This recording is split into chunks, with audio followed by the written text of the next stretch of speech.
Bismillahirrahmanirrahim. Assalamualaikum warahmatullahi wabarakatuh. Perkenalkan, kami dari kelompok 11 yang beranggotakan saya sendiri, Wica Nur Aslami, NIM 4101801003, Andini Siwi Pamungkas, NIM 4101801004, dan Bella Cynthia, NIM 4101801200. Di sini kami akan mempresentasikan tentang lembaga-lembaga Muhammadiyah dari poin E6 sampai E10, melanjutkan dari kelompok sebelumnya, yaitu Lembaga Hikmah dan Kebijakan Publik. Lembaga Hikmah dan Kebijakan Publik berfungsi sebagai wadah bagi warga Muhammadiyah yang paham mengenai masalah politik dan mereka ingin menyalurkan aspirasinya, sehingga aspirasi mereka itu dapat tersalurkan baik kepada pemerintah secara langsung ataupun melalui partai politik yang ada. Adapun tujuan dan fungsi dari Lembaga Hikmah dan Kebijakan Publik yaitu yang pertama, menyelenggarakan kajian politik yang membahas tentang perjuangan umat Islam, terutama perjuangan Muhammadiyah.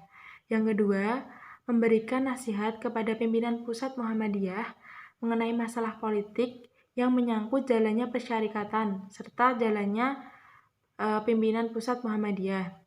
Yang ketiga, yaitu mengadakan pendidikan untuk mempertinggi ilmu politik.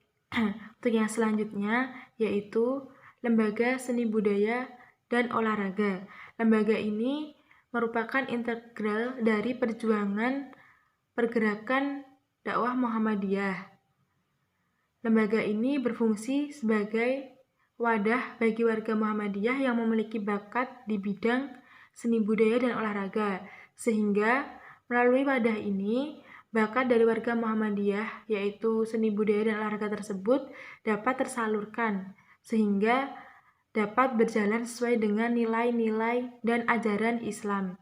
Kemudian, program dan kegiatan dari Lembaga Seni Budaya dan Olahraga yaitu mengembangkan media dan sarana prasarana, kemudian mengadakan pendidikan dan pelatihan. Yang ketiga yaitu pengkajian dan pengembangan, dan yang terakhir yaitu penguatan kelembagaan. 8.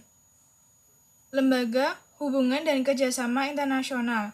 Lembaga ini memiliki 3 visi. Yang pertama, Muhammadiyah sebagai kekuatan moral bangsa. Yang kedua, Muhammadiyah sebagai salah satu inspirator peradaban Islam. Dan yang ketiga, Muhammadiyah sebagai kekuatan moral bagi perdamaian dunia. Sedangkan misi yang diemban adalah terwujudnya ukhuwah Islamiyah dan jaringan dan kerjasama global secara menyeluruh dengan peran yang prima dari persyarikatan dan umat Islam.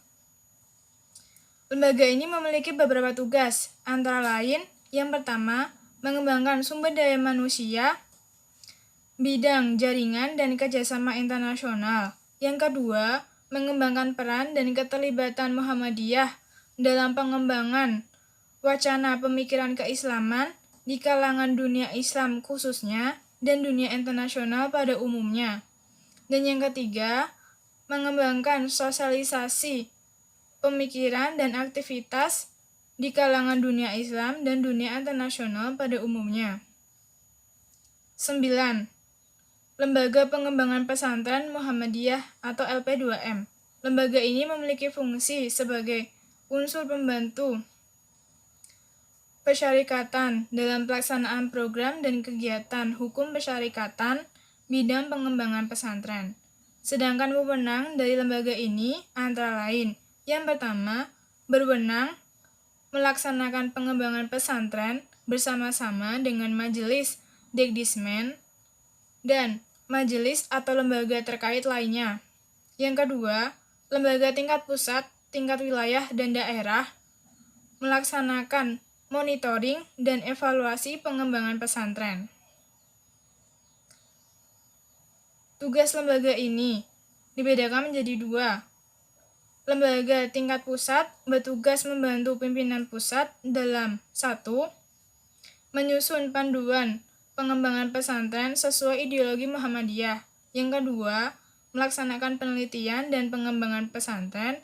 Dan yang ketiga, menyampaikan masukan kepada pimpinan pusat guna sebagai bahan pertimbangan dalam penetapan kebijakan dalam pengembangan pesantren.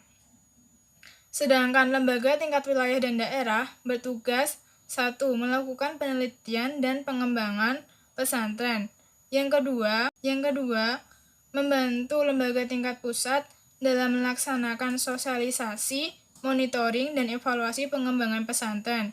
Dan yang ketiga, menyampaikan masukan kepada pimpinan persyarikatan sebagai bahan pertimbangan dalam penetapan kebijakan bidang pengembangan pesantren. Assalamualaikum warahmatullahi wabarakatuh. Perkenalkan, nama saya Bila Cynthia dengan NIM A410180120.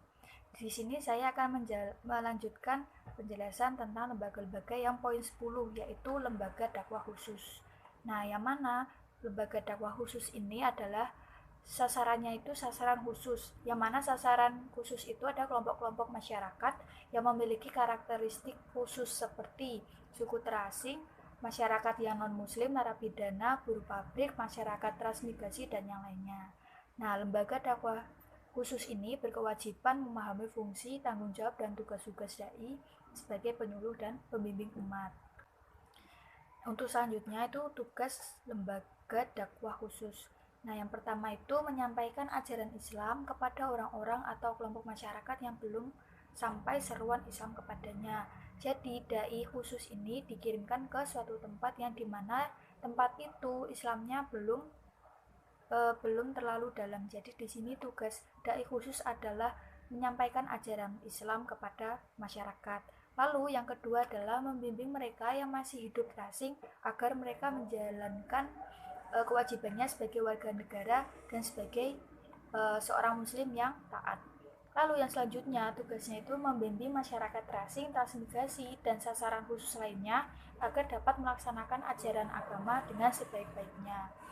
Lalu yang terakhir, membantu pekerjaan yang menjadi tugas pimpinan wilayah Muhammadiyah di mana dai itu bertugas. Lalu untuk fungsi dari lembaga dakwah khusus ini, yang pertama itu sebagai motivator, yaitu memotivator warga yang menjadi sasaran agar sadar dan aktif dalam kegiatan keagamaan. Lalu yang kedua sebagai dinamisator, yaitu berpikir secara dinamis untuk menggerakkan masyarakat agar mereka sadar dan sukarela melaksanakan amalan-amalan sesuai ajaran Islam. Lalu yang ketiga itu sebagai penyalur atau agen, menyalurkan kebijaksanaan Muhammadiyah untuk disampaikan kepada sasarannya yang tadi. Lalu yang selanjutnya sebagai panutan, membawa misi kedamaian dan ucapan, sekaligus menjadi contoh dan suri tauladan dalam pengamalan dan pelaksanaannya. Lalu yang terakhir sebagai manajer, yaitu melaksanakan segala usaha kegiatan berhubungan dengan perencanaan, peorganisasian, pelaksanaan, dan pengendalian yang tepat. Nah, dengan ini, dai yang merencanakan terlebih dahulu, maka program-program yang dibuat akan terlaksana dengan intensif. Sekian penjelasan dari kelompok kami bab lembaga-lembaga dari poin 6 sampai 10. Semoga bermanfaat. Mohon maaf apabila ada kesalahan perkataan ataupun perbuatan dari kami. Sekian, wassalamualaikum warahmatullahi wabarakatuh.